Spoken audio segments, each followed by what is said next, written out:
De Tarok Ultimate, de lichtste elektrische mountainbike met een Avrinox M2S motor. Die video heb je misschien al gezien op ons kanaal. Raymon. Echt een speciaal merk, kan ik niet over zwijgen. Maar we zijn hier op hun stand aanwezig vandaag, omdat ze hebben weer een speciaal verhaal te vertellen. De dure, goede, premium elektrische fietsen, die worden lichter en sterker. Dat is één trend. Maar die andere trend waar ik het wel vaker over heb op ons kanaal is... andere fietsen, een ander segment, wordt ook iets goedkoper, iets betaalbaarder. En hier zien we, Raymon blijft dat premium segment bewaren.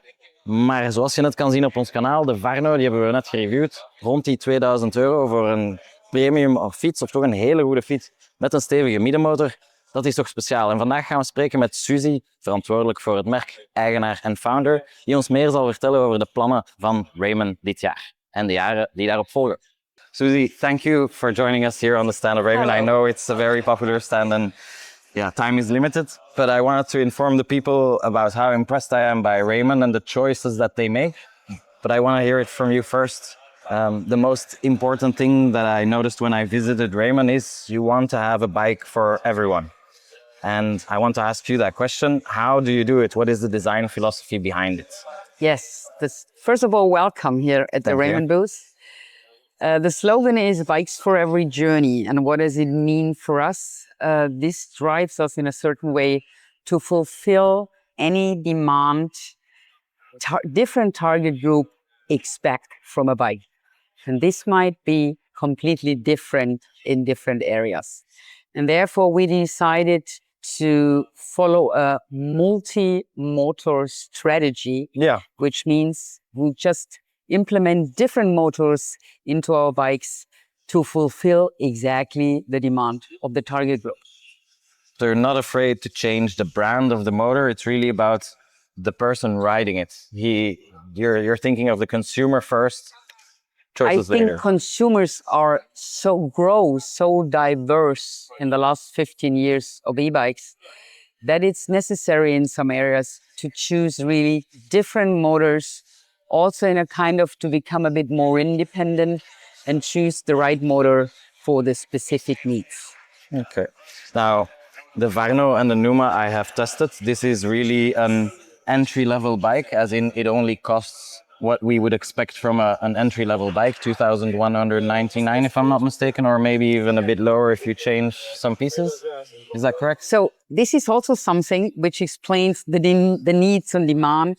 What is shown that due to the post-corona and corona time, consumers bought a lot of bikes with the so-called price drop we were all faced to, and everybody knows that. But for us, we see the chance that a lot of new target groups, due to this reason, came up, which never ride an e-bike before, which weren't even interested in.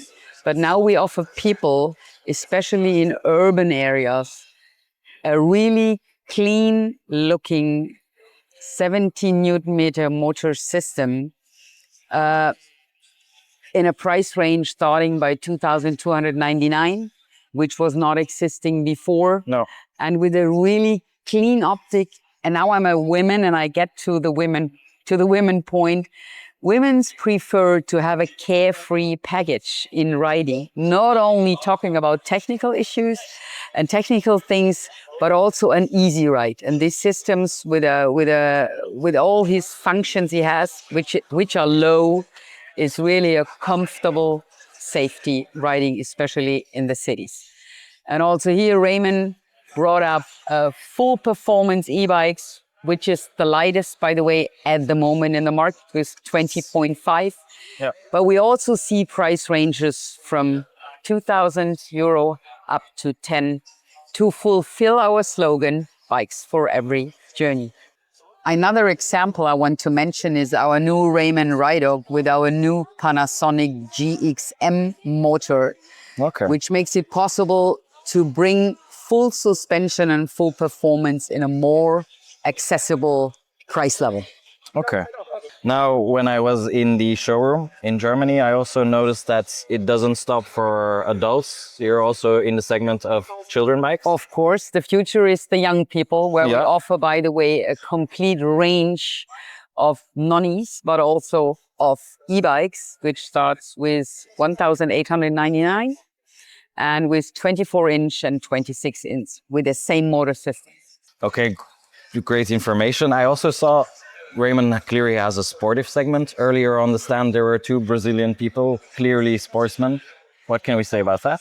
How are we doing in the competitions? Of course, from the start on, we decided to have a global brand, which means biobikes and e-bikes.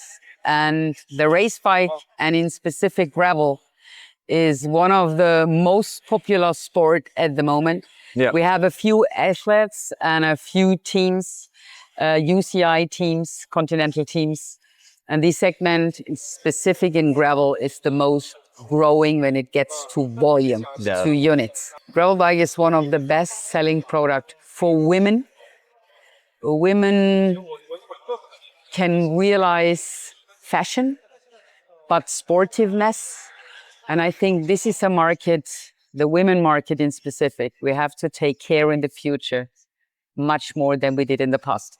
So that is maybe something you're going to focus on as well, that people can look out for at Raymon. Is Raymon will definitely get an attention point when it comes to sportive bikes. Exactly. That's fun to hear. I hope that I get to share that news whenever it comes out and such things. That would be great. Okay, super. Thank you for having us, Susie. I say thank you. Hope to see you soon.